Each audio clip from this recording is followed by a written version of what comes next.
In 1492, the Spanish finally celebrated driving out the Moors from Andalusia in Spain.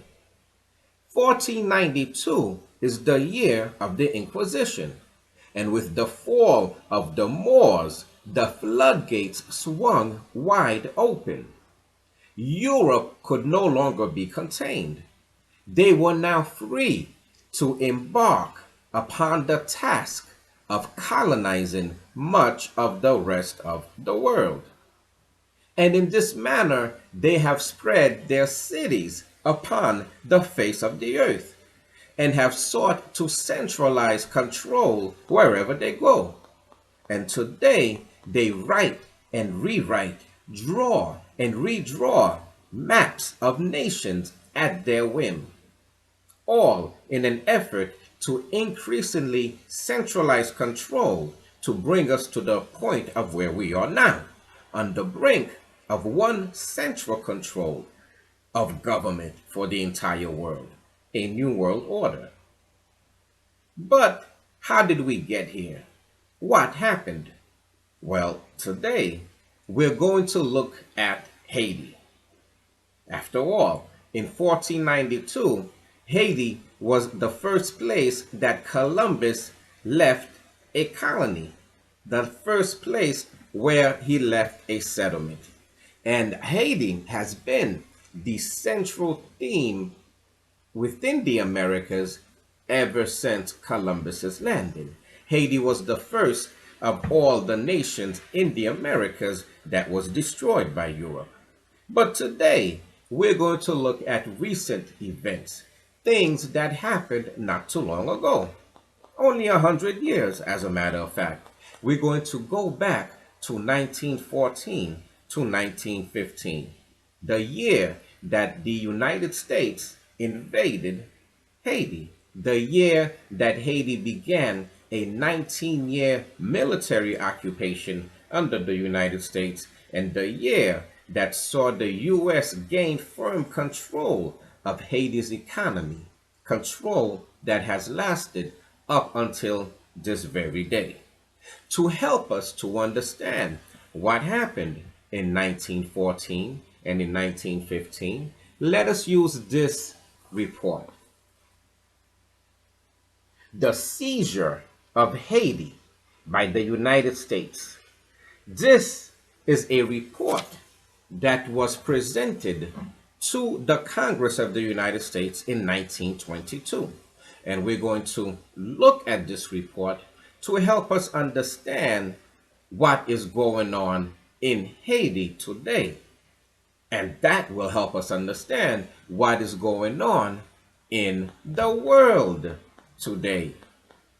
Now, if you remember, in 1492, Christopher Columbus came over in 3 ships, the Nina, the Pinta, and the Santa Maria. And after that, wave after wave of European ships came to the Americas. And in almost every case, these ships carried men of war and they carried military artillery with the intention and the purpose of conquering the land that they were going to and of conquering the Native Americans by force through bloodshed in order to steal their land and in order to steal their gold and their natural resources. Now, this report is very long, so we're not going to go through all of it perhaps in one sitting, but we'll do as much as we can, and we will visit it in the future to make sure that we cover the entire report. Now, again, when Europe came over, it was through ships. In fact, this is how Europe says hello to the world. This is how Europe introduced themselves to native populations all over the world with ships. And not only do they introduce themselves with ships, they negotiate with ships. They plead their case with ships, with warships. They will send their battleships into your waters to let you know that they are out there, to let you know that there are consequences with whatever you do from that moment on. Because if you do not do as they say, perhaps you will be destroyed. That is the purpose of the ships, to scare you, to force you to negotiate. And if you do not negotiate to their interest, to their liking, to eventually destroy you if they have to, in order to subdue the population and take the land and the resources. This is how Europe has always pleaded with other nations, and this is how Europe continues to plead with nations today. You will see battleships from France near Africa. You will see battleships from the United States in the Persian Gulf. You will see battleships from Britain near Argentina. This is how the Europeans plead their case. This is how they negotiate with you. This is how they plead with you wherever you are with battleships. Now, before we get into the article, let's read a verse or two from the Bible itself, and let's see what the Bible has to say. Let's use the Bible to help us get a better understanding. If we go to Deuteronomy 32, verse 7, we read, "Remember the days of old, consider the years of many generations. Ask thy father, and he will show thee, thy elders, and they will tell thee." Contrary to what we are taught by the Gentiles, by the Europeans today, remember, we are taught to forget where we are from. We are taught to forget that we were enslaved. We are taught to forget much of the word that is written by the prophets of the Bible. But the Bible, the prophets, the Father tells us, remember the days of old. Consider the years of many generations. Do not forget. Remember. Remember what happened in the past. It is very important, because if you don't know what happened in the past, then you're not going to know what's going on right now. And you're not going to know what's going to happen. If you don't know where you come from, you don't know who you are. And you're not going to know what you're supposed to do in these, the latter days. So the Father is telling us to remember the days of old. Let's go to Ecclesiastes 1, verse 9. "The thing that hath been is that which shall be, and that which is done is that which shall be done, and there is no new thing under the sun." So now we know why we should remember the days of old, because the thing which has been is that which shall be. So if you know what happened in the past, then when you see it happening again, you can recognize it for what it is. You will not be fooled, because it has happened already. You know what to expect.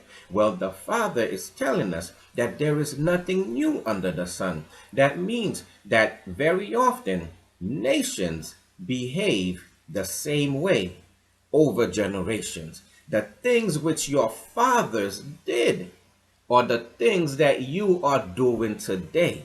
And the things that the nations of the Gentiles did in the past are the things that the nations of the Gentiles continue to do today. So if you can study a case of something that they did in the past in its entirety, then when they are doing the same thing, when they are using the same old tricks, you can recognize those tricks for what they are. You can recognize the thing that they are doing for what it is, and you will be better equipped to handle it.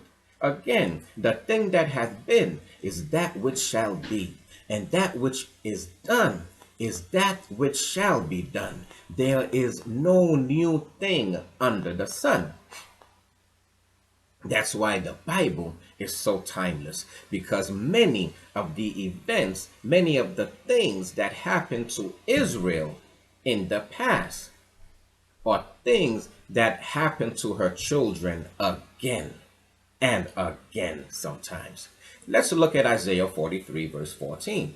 Thus saith the Lord, your Redeemer, the Holy One of Israel, for your sake I have sent to Babylon, and have brought down all their nobles, and the Chaldeans, whose cry is in the ships. This is very important because the Father is telling us how to spot a Chaldean, how to spot a Babylonian. You read the sign that they have hanging on top of their head. What is the sign? Their cry. Their cry is in their ships. They use their ships, battleships, to plead with you, to negotiate with you, to force you to come to terms with something that you would not otherwise accept if those battleships were not pointing their guns and their artillery at you. And so this is how you spot a Babylonian. Their cry is in their ships. That's how Columbus met the people of the New World. That's how all of the Europeans that came into the New World greeted the natives of the New World. Populations that were in the hundreds of millions. Maybe there was over 2 billion Native Americans in the Americas alone. That population decimated. And the means of their destruction was the ships. The Europeans used ships to bring soldiers, artillery, and unfortunately disease and other destructive things to the native populations that ultimately caused the populations to be fully decimated down to levels of extinction. This is how the Europeans continue to plead their case today with battleships. Now, let's jump into the article. The Seizure of Haiti by the United States, a report on the military occupation of the Republic of Haiti and the history of the treaty forced upon her. And it was signed by over 24 leading attorneys. And these men, these attorneys, are all, I'm sure, European, of European descent. Some of them are state senators. Some of them were Supreme Court judges. Some of them, most of them, are all part of very prestigious law firms. And these 24 attorneys behaved like 24 elders for the United States. 24 elders who was very much interested in their country doing the right thing. They were interested in preserving justice, and they know that what happened in Haiti beginning in 1914 should never have taken place. This report was issued by the Foreign Policy Association and the National Popular Government League. Introductory note. Every material statement made in this document is derived from the official report of the hearings before a select committee of the United Senate pursuant to Senate Resolution 112, authorizing an inquiry into the occupation and administration of the territories of the Republic of Haiti and the Dominican Republic. These hearings took place from October 4th to November 16th, 1921. The official record of the proceedings has been published by the Government Printing Office. The facts disclosed are not only a part of the history of Haiti, but most of them are established by testimony, by public documents, and official communications and reports passing between the Secretary of the Navy, the Honorable Josephus Daniels, Rear Admiral William B. Caperton, United States Navy, and other officials. It is intended that the facts recited shall supply their own commentary. It is hoped that a recognition of the truth will lead to the adoption of the logical remedy. Here, they are saying that the report was made at as a result of a request by Congress. Congress wanted to know what is their government doing occupying Haiti. Why did the president send in the military to occupy a nation, to invade a nation that was not threatening the United States militarily at all? A nation that was not a threat was invaded, and Congress wanted to know why is it that Woodrow Wilson, their president, invaded Haiti. And this report came out of the hearings, and this report is compiled from evidence and testimony, firsthand testimony at the highest levels of the State Department and of the government. And so, with the final two lines, it says that a logical remedy should be sought out, and that remedy would be for the U.S. to have pulled out of Haiti and to restore Haiti's sovereignty, leaving intact all of the land and the resources the way they found it before they went in. But that is not what happened. We know what happened. We know that the U.S. stayed in Haiti militarily for 19 years. And we know that up until today, the U.S. intervenes to control the Haitian economy and all sectors of Haitian social life. The seizure of Haiti by the United States. From 1804 to 1915, Haiti was a sovereign state under a republican form of government. As a recognized sovereign nation, she became a signatory to the Hague Convention of 1907. She won her independence from France in 1804. She was deprived of it in 1915 by the United States. Since then, we have been in virtual control of her territory. Our Marines have been in military occupation of the country, and the former republic has been stripped by us of every vestige of her sovereignty. This startling condition has been brought about under cover of a convention between the United States and the Republic of Haiti, bearing date September 16, 1915, but not ratified by Haiti until November 11th, 1915, under circumstances that will be presently detailed. So here it is saying that Haiti won her independence from France in 1804. Haiti was not given, the people of Haiti was not given the land. The land was not a gift from France. The people of Haiti freed their land, their native land, from the clutches of Europe with the help of the Almighty One himself, of our Creator. The King of Israel helped and fought for Haiti because Haiti is a child of Israel. In much the same way that a man has children, a nation also has children. And the children of a nation themselves have children, which are other nations. And we see that in recent history. England gave birth to the United States.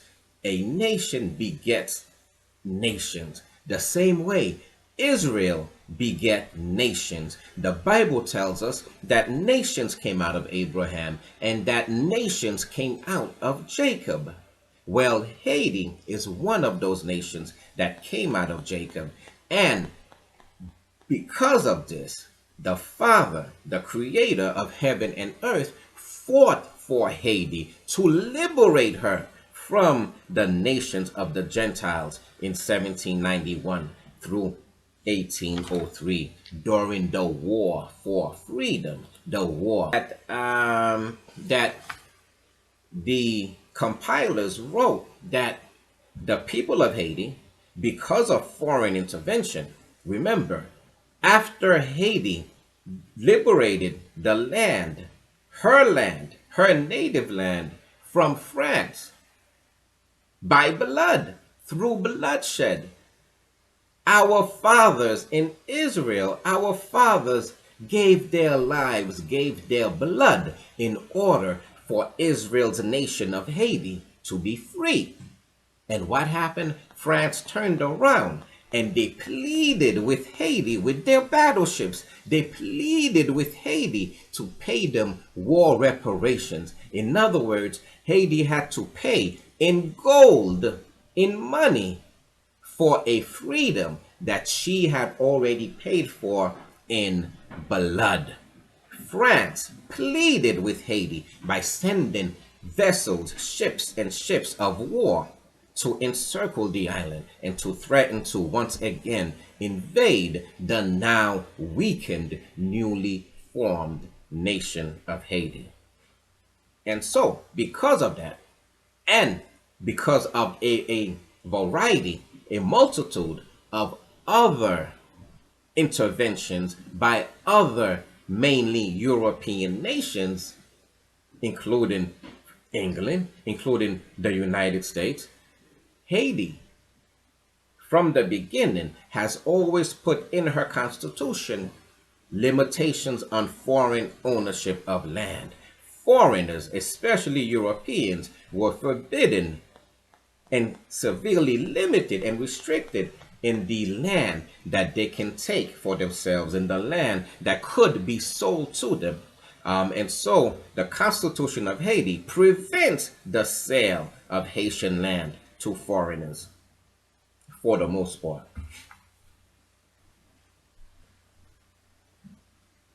Now, it says that there was a convention that was reached between the United States and Haiti. And then it says, under circumstances that will be presently detailed.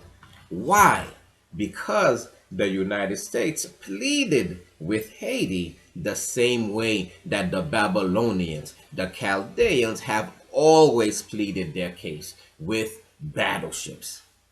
The U.S. pleaded with Haiti by sending battleships, wave after wave of battleships, an increasing number of battleships over time in order to increasingly pressure the Haitian government to give up strategic Haitian land and strategic Haitian resources. And so this report is saying that the agreement that was reached by Haiti and the United States at that time was reached under pressure. It was reached because the U.S. had battleships and had actually sent in their military into Haitian land. It was reached because the U.S. had a gun pointed to Haiti's head, to Haiti's temple, and they said, okay, let us negotiate a term and a condition that is good for you and that is good for me. That is how the U.S. and the European nations continue to negotiate today. They put a gun to your head. They send their ships into your waters and they say, okay, let us negotiate. And then they present to the world that the negotiations were reached in good faith, that this deal that you forced me to sign is good for you and it is good for me. And so these attorneys, these 24 elders that signed their name to this document, is telling their government, no, what you are doing in Haiti is wrong. Let us find out what happened to this nation of Israel in 1915. Relations between the United States and Haiti. The population of Haiti is somewhat less than 3 million. It is largely illiterate, and except in the more important towns, there is no middle class. There is an upper class, comparatively small numerically, but highly educated and cultured.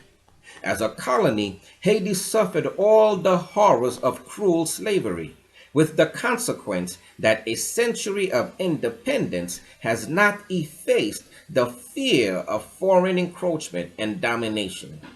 As a measure of protection against alien control, the several constitutions of the Republic have embodied provisions rigidly excluding foreigners from the ownership of land.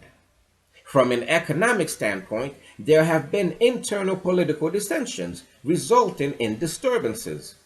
It is noteworthy, however, that no American citizen has been injured in person or property by the people of Haiti, nor have any other foreigners been molested, even when internal conflict occurred. Foreign investments have at all times been respected. The interest on Haiti's foreign debt has been scrupulously paid, and her relations with other governments have been free from adverse criticism. She has never manifested hostility to the United States and has given no occasion for our intervention in her affairs. And right here in this opening paragraph, we see again that the Constitution of Haiti forbids foreign ownership.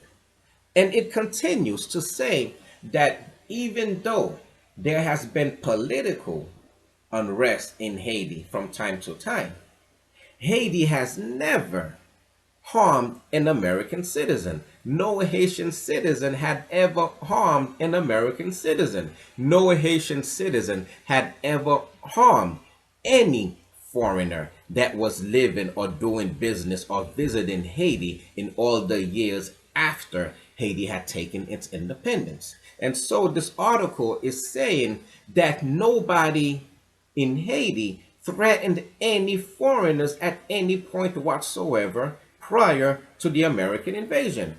And now it is also saying that the interest on Haiti's debt had always been paid. Now remember, Haiti's largest debt was to France. France made Haiti pay in money for an independence that she had won in blood.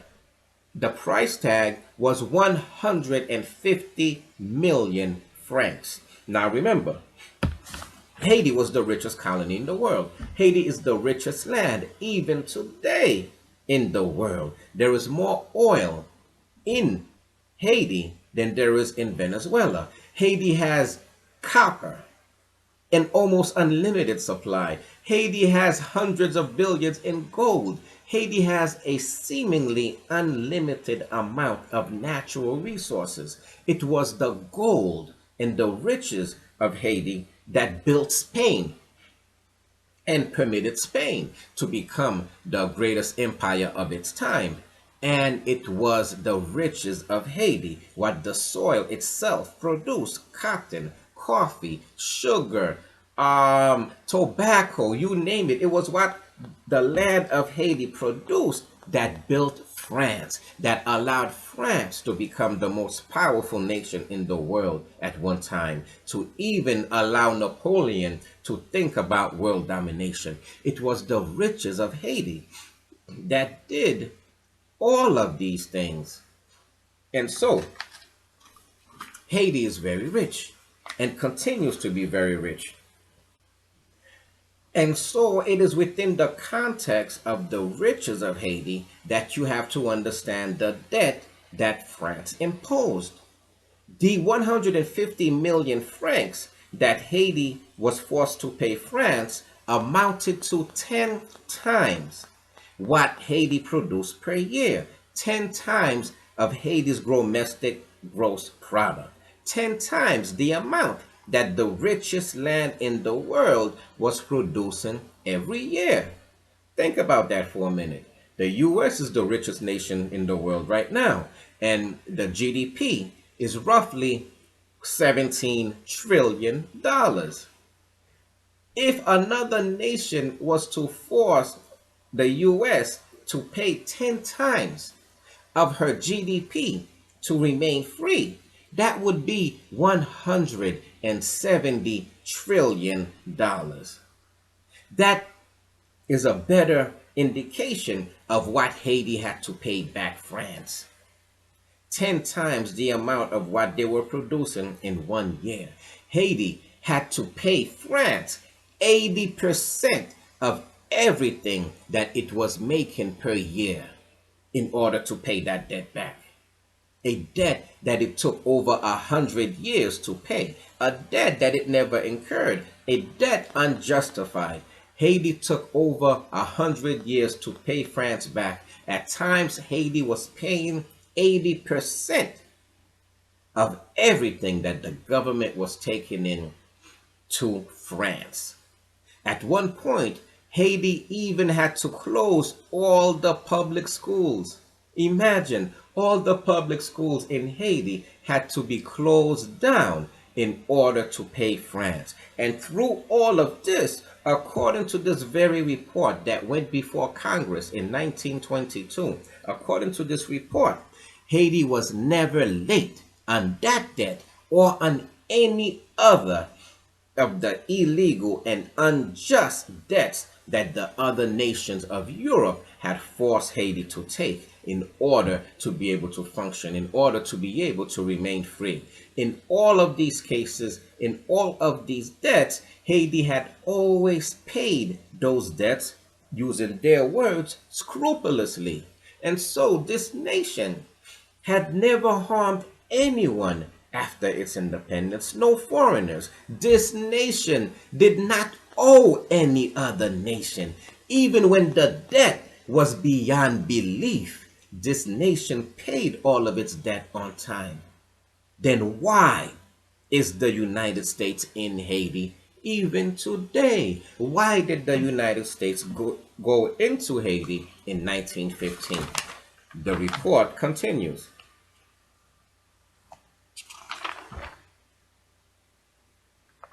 Haiti has, however, been suspicious of possible attempts by the United States to gain a foothold in or complete control over her territory.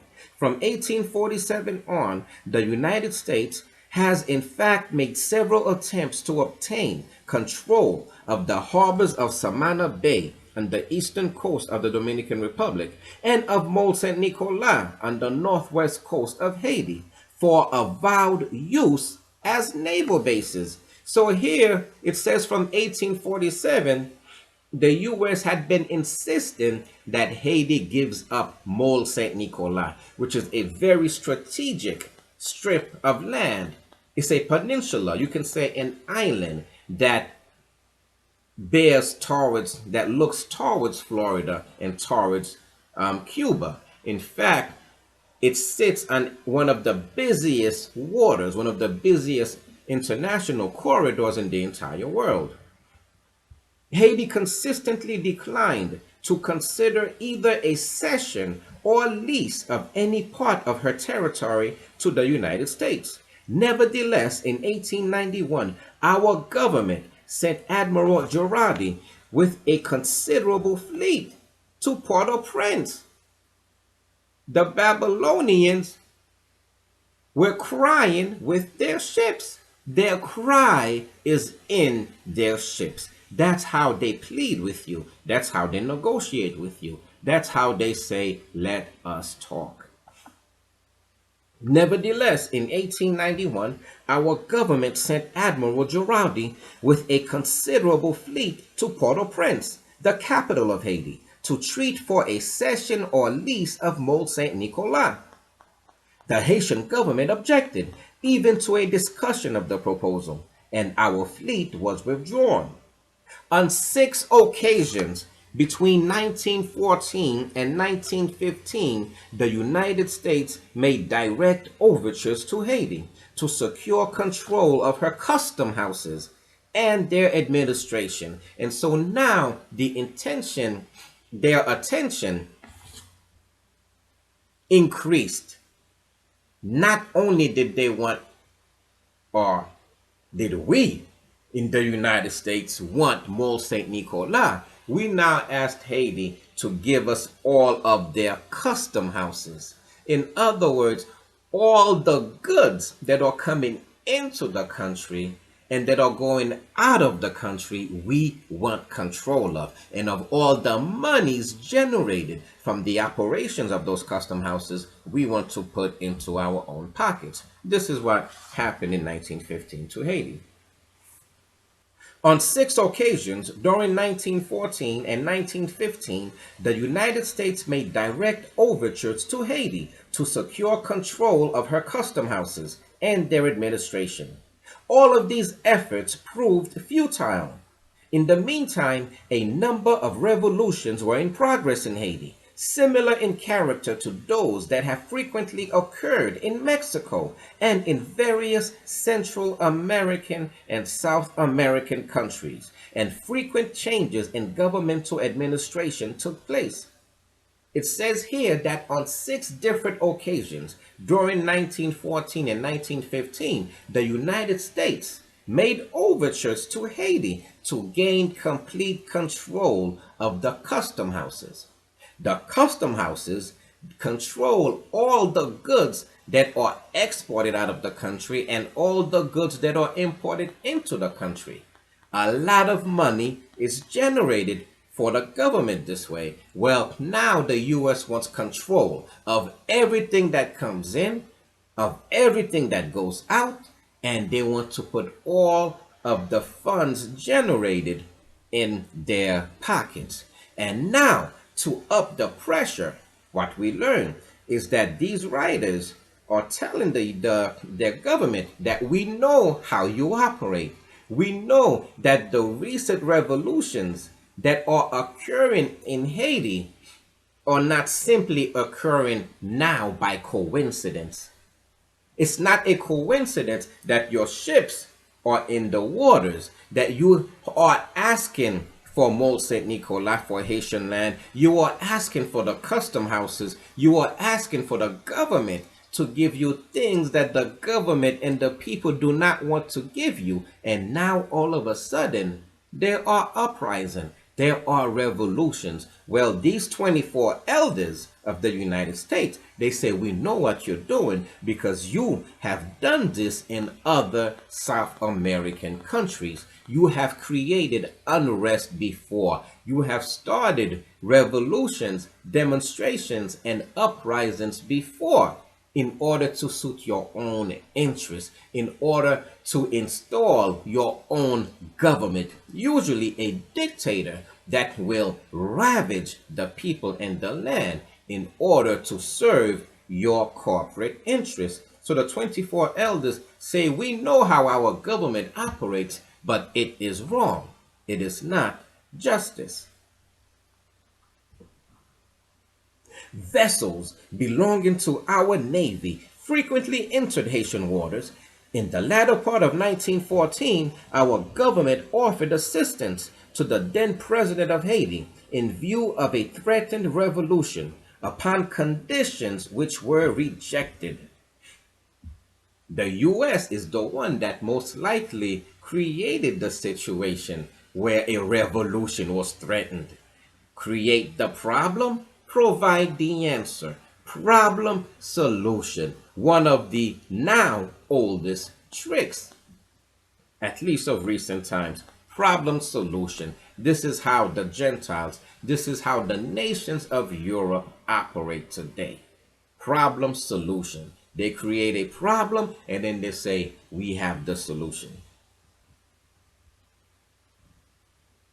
In October of 1914, Mr. Bryan, then Secretary of State, wrote to President Wilson, it seemed to me of first importance that the naval force in Haitian waters should be at once increased, not only for the purpose of protecting foreign interests, remember, no foreign interests were ever threatened, but also as evidence of the earnest intention of this government to settle the unsatisfactory state of affairs which exist.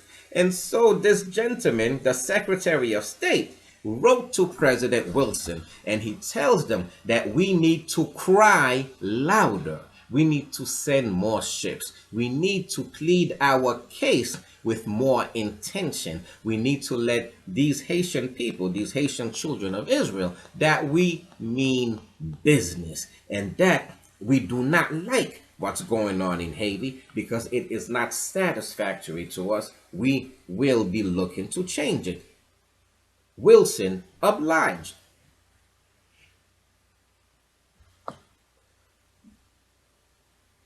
In accordance with this program, additional vessels were dispatched into the vicinity of Haiti. In November and December 1914, the State Department communicated various terms, including the control of custom houses of Haiti, as conditions upon which a newly chosen president would be recognized by our government. The U.S. told Haiti, if your new president does not accept that we take over the custom houses, Mont Saint Nicolas, and your economy, we will not recognize your president. We will not recognize his government. Haiti again declined these conditions. On December 10th, 1914, the United States minister in Haiti formally presented to the Haitian government a project looking to the control and administration of the Haitian Customs Service by our government. This likewise proved unacceptable, and so they increased the number of ships and they tried to negotiate again. Again, Haiti said no. The seizure of Haitian funds by the United States in December 1914. On December 17, 1914, without preliminary warning, a force of United States Marines was landed at Port-au-Prince from the USS Machias. These Marines proceeded to the vaults of the National Bank of Haiti and forcibly seized and carried away $500,000, which were transported under Machias to New York. And so on December 14th, the United States robbed Haiti's bank, a bank robbery at the highest level. One nation robbing the bank of a smaller nation, of another nation, a nation of poor people, a nation of the children of Israel. This is what happened in 1915 without any provocation whatsoever, without Haiti being any threat, without Haiti owing the United States not $1. This is what the United States did. This is what the leaders of the United States did on behalf of me and you, of its citizens. This money was the property of the Haitian government and had been deposited in the bank for the redemption of its paper currency. This bank was a French corporation, which itself is a big problem. 4/5 of the capital stock being owned or held in France, and the remaining 1/5 by the New York banking interests. This institution was the sole depository of the government funds and was vested with the privilege of issuing notes. And so the United States took every dollar that the Haitian people had, everything that the government had collected from the people in order to pay France their reparations, in order to pay the other nations of Europe their unjustified debts, and in order to pay schools, to pay teachers, to pay for hospitals, to pay to build roads. This was the money that the people themselves had put in the bank. This is every dollar that the Haitian people had was stolen and taken at gunpoint with soldiers and rifles and cannons and ships. That money was taken and stolen by the United States in 1915 and carried back to New York.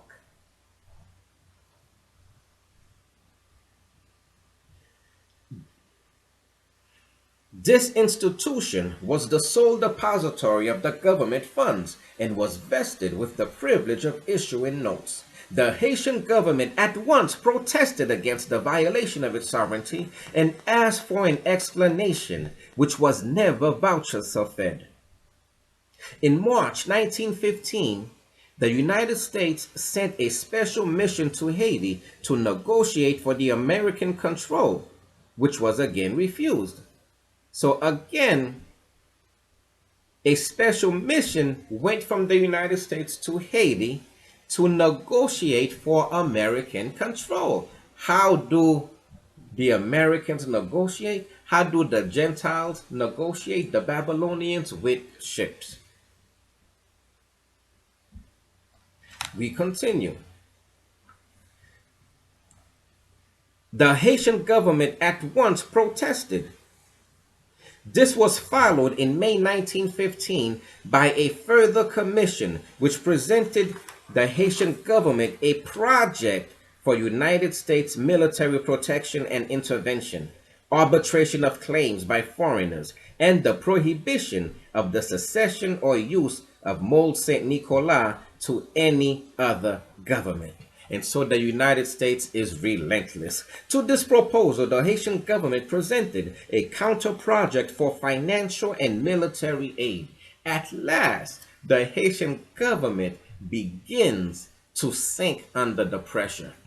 After the Haitian bank was broken, after the Haitian bank was robbed by the military of the United States, the government finally felt the pressure. And now, we are beginning to negotiate. Now, Haiti and the U.S. are in negotiations, forced at gunpoint. To this proposal, the Haitian government presented a counter-project for financial and military aid, carefully drawn to limit absolutely the extent and duration of military aid by the United States in suppressing internal disorders that the U.S. originates. The U.S. creates the disorders in order to say, now we should go in. Look at all the unrest. Look at the chaos. These proposals again came to nothing. The landing of our Marines in Haiti in July 1915. On July 27th, 1915, revolutionary disorders broke out at Port-au-Prince, during which the assassination of the president followed a massacre of political prisoners. Well, we all now have an idea of who is causing the disorders, and we have an idea of who probably caused the assassination of the president of Haiti. The same president of Haiti that refused to give the United States Mole Saint Nicolas and the custom houses. For the moment, there was no Haitian government, but even during these disturbances, no foreigners were molested.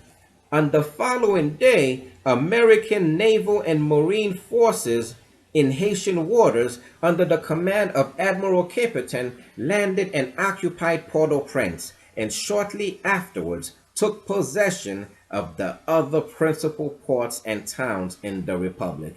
And so on July 27th, July 28th, the occupation of Haiti by the United States of America begun. An invasion of a foreign nation that was not any threat physically or militarily to the United States, and a nation that was not a threat economically or in any other way whatsoever. Truly an unprovoked attack.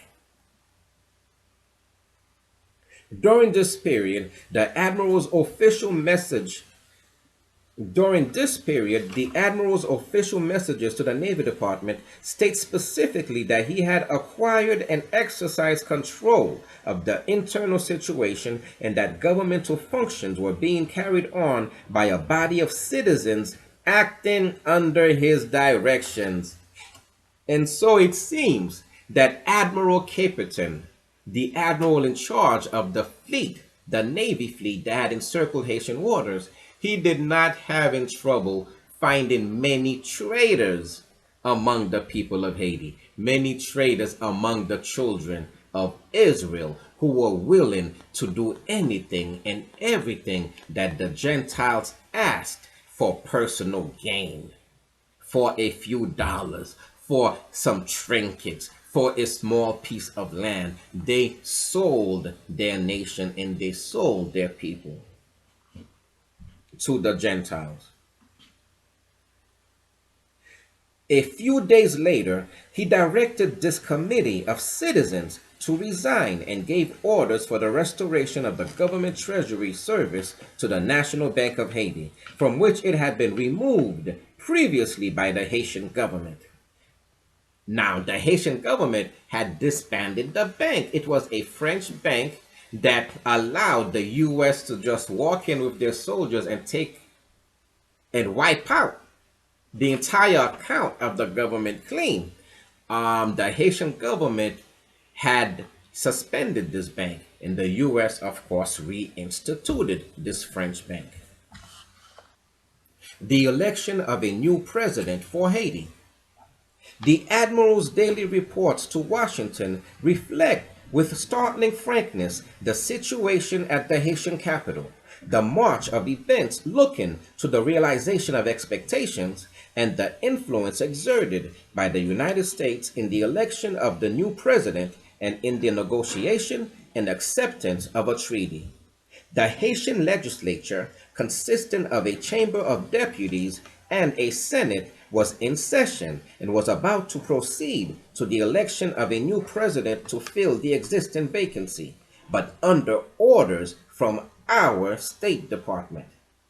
Admiral Caperton twice induced the chambers to postpone the election.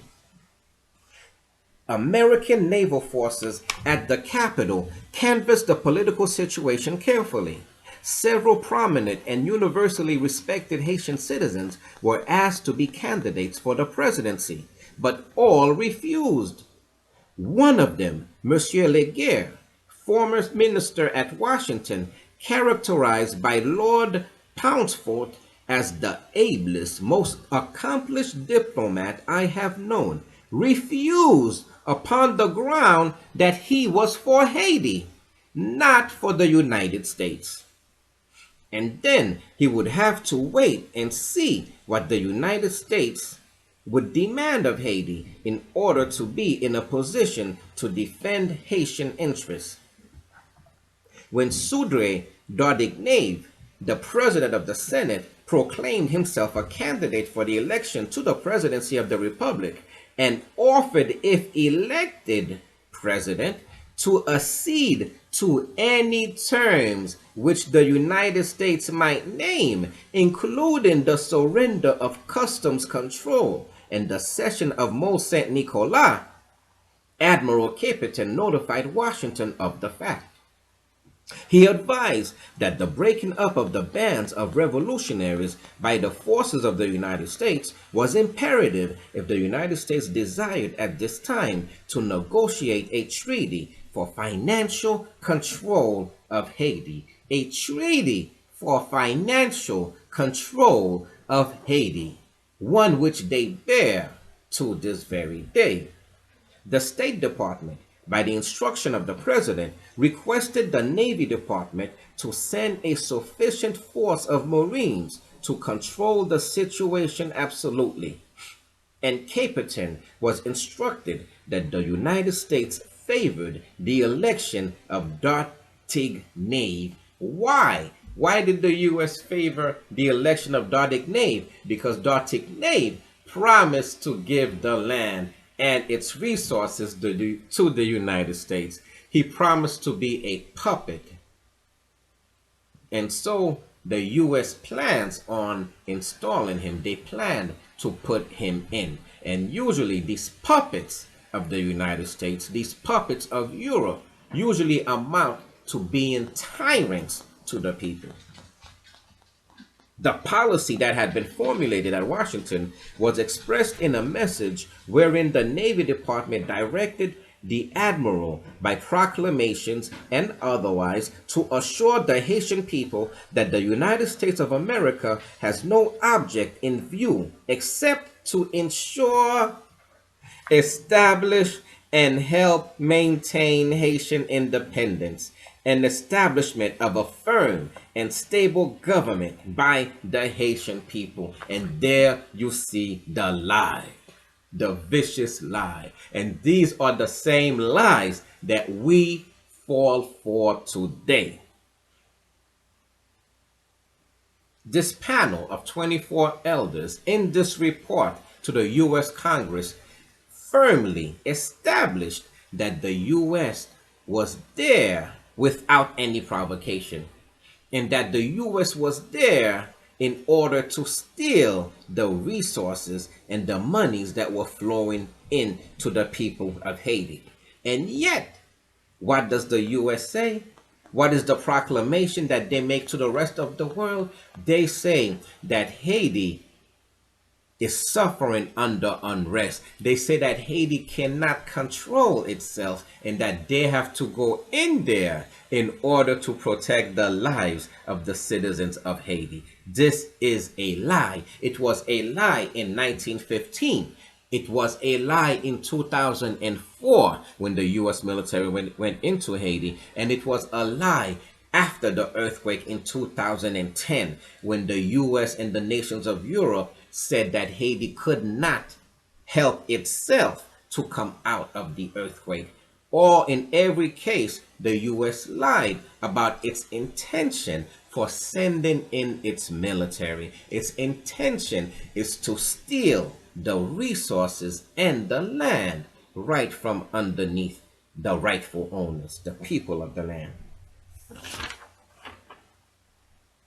And so we see that there is indeed nothing new under the sun. The thing which has happened before is the thing which is happening now in Haiti, being militarily occupied by the United States, by the United Nations, by Canada, by France, by the multinational corporations, by the World Bank, by the IMF, by the over 30,000 strong army of non-government organizations.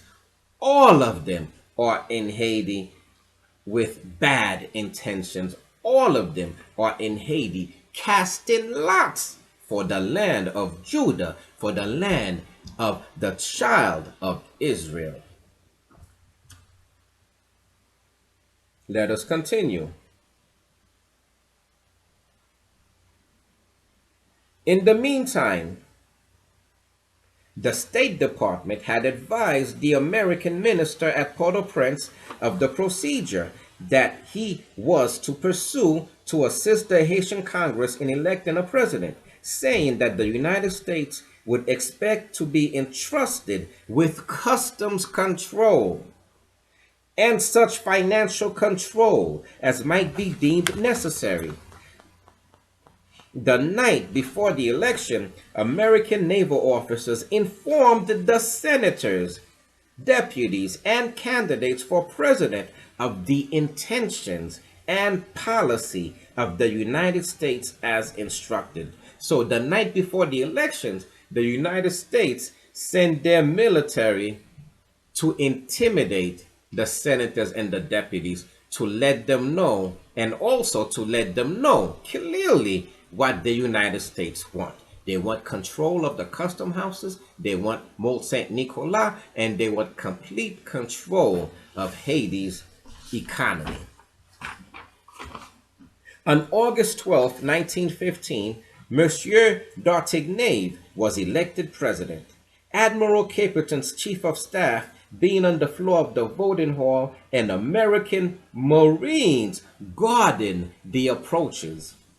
The election was free in the sense that the deputies and senators who voted were not terrorized by revolutionary groups, but on the other hand, the situation precipitated by the events of July 27 and July 28 was such that the naval and marine forces under Admiral Caperton clearly exercised a strong influence in favor of Dartignave. American intervention was a fait accompli. American military control was growing from day to day. The State and Navy departments were kept fully informed of all developments, and the presence and activities of our naval forces were specifically directed from Washington. On August 14th, 1915, 2 days after the election of Dartignave, the United States notified the American legation at Port-au-Prince to submit to the Haitian president at once the draft of a treaty providing for control of customs and finances and military intervention by the United States. So 2 days after this trader, Dartignave, who promised to give the land and its resources to the Gentiles, 2 days after Dartignave became president, he was presented with the draft of a treaty to give the United States control of customs and finances and the right to military intervention. The legation was instructed to advise the Haitian president, and the Haitian Congress will be pleased to pass forthwith a resolution authorizing the president-elect to conclude without modification the treaty submitted by you. The legation complied. A carefully formulated draft of a treaty, unquestionably prepared for the occasion with manifest deliberation, was accordingly submitted on August 17, 1915. Negotiations for its acceptance and ratification were remittingly carried on by Admiral Capitan and his naval forces in conjunction with delegation. And so, the treaty was signed. Haitian finances, the Haitian economy was now firmly under the control of the United States. And what would follow would be 19 years of military occupation in which tens of thousands of innocent men, women, and children of the native citizens of Haiti were killed and butchered by our Marine forces, by American military. Let's look at the treaty. The treaty. This elaborate document begins with a preamble, which, in light of the facts related and those about to be recounted, is the height of irony.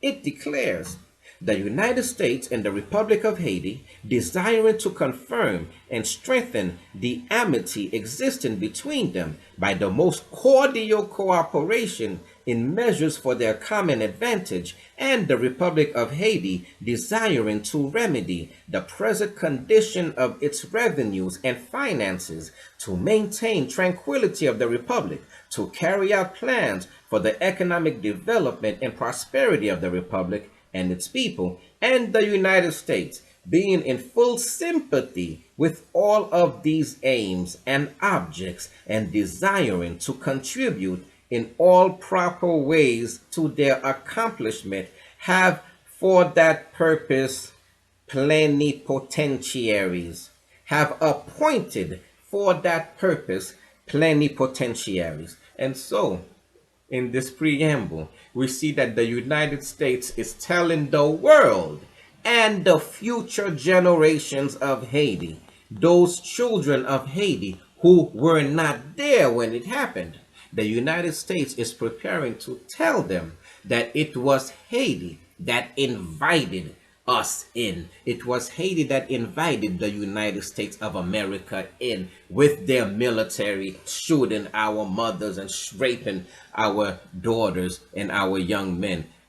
The United States wants history to record that it was Haiti that asked us to intervene in order to maintain their stability, in order to put their finances in order, and to make for themselves a more stronger and more sovereign nation. But we know from this report and from history itself We know that this is not what happened. We know that what was going on was the direct opposite. We know even though the preamble says it wants to maintain Haiti's sovereignty, the United States, in fact, took away Haiti's sovereignty. We know that even though the preamble says that the United States wanted to help put in order Haiti's economy and Haiti's finances, we know that the United States robbed Haiti's bank. We know that the United States took over her customs by force and coercion.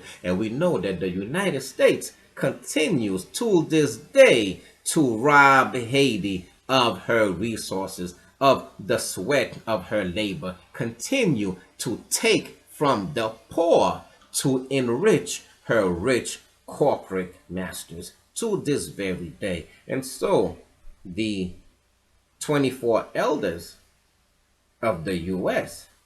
is telling their country, this is irony, this is hypocrisy.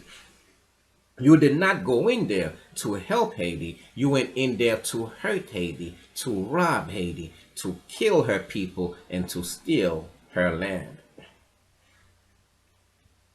By its terms, the president of Haiti is to appoint, upon the nomination of the president of the United States, a general receiver to collect, receive, and apply all customs duties on imports and exports accruing at the several custom houses and ports of entry of the Republic of Haiti.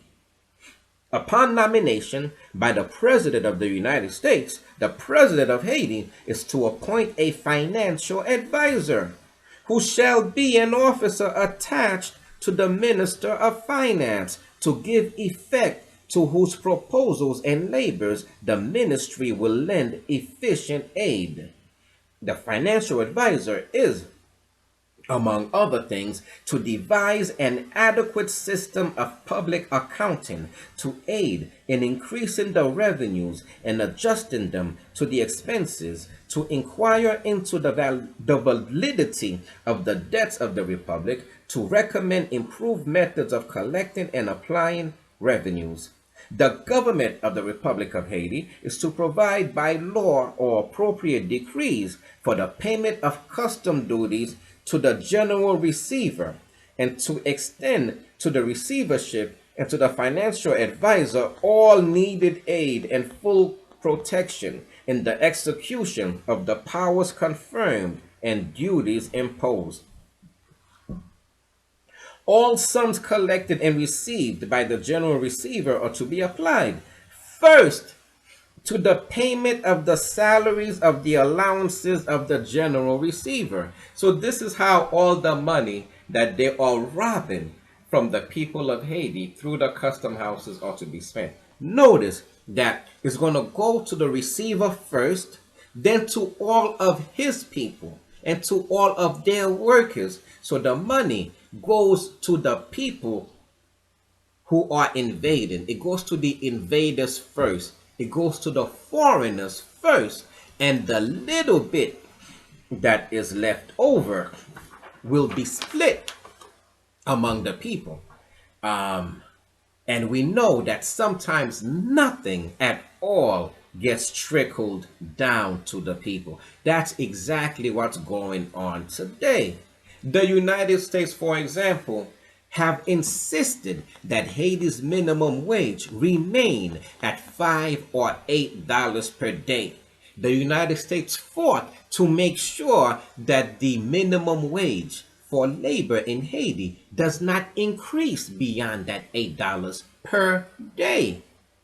In the meantime, when they go there to do work for the Haitian government, they get paid a lot of money. They get paid the same salaries that they will be paid in this country, and in some cases a lot more. And this example is the same one that is followed by all the non-government organizations, all the charities that pretend to be in Haiti helping the people. They go into Haiti and sometimes they'll build little communities for themselves with paved roads, with beautiful houses, with pools, and they have maids. And for the people, they build little matchboxes. Most of them they give tents to. And so the money that was sent for the rebuilding of Haiti after the earthquake, all that money is being used by the other nations, by the multinational corporations, by the ONGs who get all the contracts. They are living good, and the people get nothing.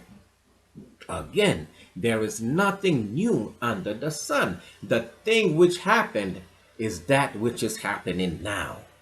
This is the example of it, where the money goes to the top and nothing gets left for the people. That is exactly what is going on in Haiti today. There was an earthquake. The NGOs are living fat off the land and off the monies that so many of us sent in to help the people of Haiti. And the people of Haiti get homes built of plastic. They get cardboard box homes, tent cities, and they get water. And usually they are told, boil the water before you drink it. All sums collected and received by the general receivers are to be applied first to the payment of salaries and allowances of the general receiver, his assistants and employees, and expenses of the receivership, and the salary and expenses of the financial advisor. Second, to the interest and sinking fund of the public debt of the Republic of Haiti. And this debt, mind you, is to themselves. All of the debt that Haiti owes is to foreign governments, is to foreign European governments. And third, to the maintenance of a constabulary, and then the remainder to the Haitian government. Again, let's read it again. It says the government of the Republic of Haiti is to provide by law or appropriate decrees for the payment of custom duties to the general receiver, and to extend to the receivership and the financial advisor all needed aid and full protection in the execution of the powers conferred and duties imposed. All sums collected and received by the general receiver are to be applied first to the payments of the salaries and the allowances of the general receiver, his assistants and employees, and expenses of the receivership, and the salary and expenses of the financial advisor. Second, to the interest and sinking fund of the public debt of the Republic of Haiti. And third, to the maintenance of a constabulary, and then the remainder to the Haitian government. So the people of Haiti, the Haitian government, gets paid last. And we know that the members of the Haitian government are people that are handpicked in most cases by the foreigners, by the United States. And so these handpicked leaders that this article calls the government of Haiti, they are corrupt themselves, and they never do what they are supposed to do for the people. And so the people get absolutely nothing. And then the remainder to the Haitian government for the purposes of current expenses. The Republic of Haiti is not to increase its public debt except by previous agreement with the President of the United States, and shall not contract any debt or assume any financial obligation unless the ordinary revenues of the Republic available for that purpose, after defraying the expenses of the government, shall be adequate to pay the interest and provide a sinking fund for the discharge of the debt. The Republic of Haiti is not without a previous agreement with the President of the United States to modify the customs duties in a manner to reduce the revenues therefrom, and is to cooperate with the financial advisor in his recommendations for improving the method of collecting and dispersing the revenue and for sources of needed income. The Haitian government obligates itself to create without delay an efficient constabulary, urban and rural, composed of native Haitians. This constabulary is to be organized and officered by Americans appointed by the President of Haiti upon nomination by the President of the United States. These officers are to be clothed with proper and necessary authority and to be upheld in the performance of their functions. The constabulary shall, under the direction of the Haitian government, have supervision and control of arms and ammunition, military supplies, and traffic therein throughout the country. The government of Haiti agrees not to surrender any of its territory by sale, lease, or otherwise, or jurisdiction over such territory to any foreign government or power, nor to enter into any treaty or contract with any foreign power that will impair or tend to impair the independence of Haiti. Basically, the United States completely removed Haiti's sovereignty. Haiti, as of that day, was no longer a sovereign nation. The treaty is to remain in force for 10 years from the exchange of ratifications and for a further term of 10 years if for specific reasons presented by either of the parties its purposes has not been fully accomplished. The obligations assumed by the United States are contained in the provision. The government of the United States will, by its good offices, aid the Haitian government in the proper and efficient development of its agricultural, mineral, and commercial resources, and in the establishment of the finances of Haiti on a firm and solid basis. I read again. The report says the obligations assumed by the United States are contained in this provision. Let me read it. The government of the United States will, by its good offices, aid the Haitian government in the proper and efficient development of its agricultural, mineral, and commercial resources. Basically, the U.S. is saying that as of this moment on, we are taking over your agricultural, your mineral, and your commercial resources. And as we can see today, with the casting of lots for Haiti, with the gold rush being on, as we hear, the gold rush is on. And the U.S. has in fact had full control of everything that goes on in Haiti ever since that day up until now.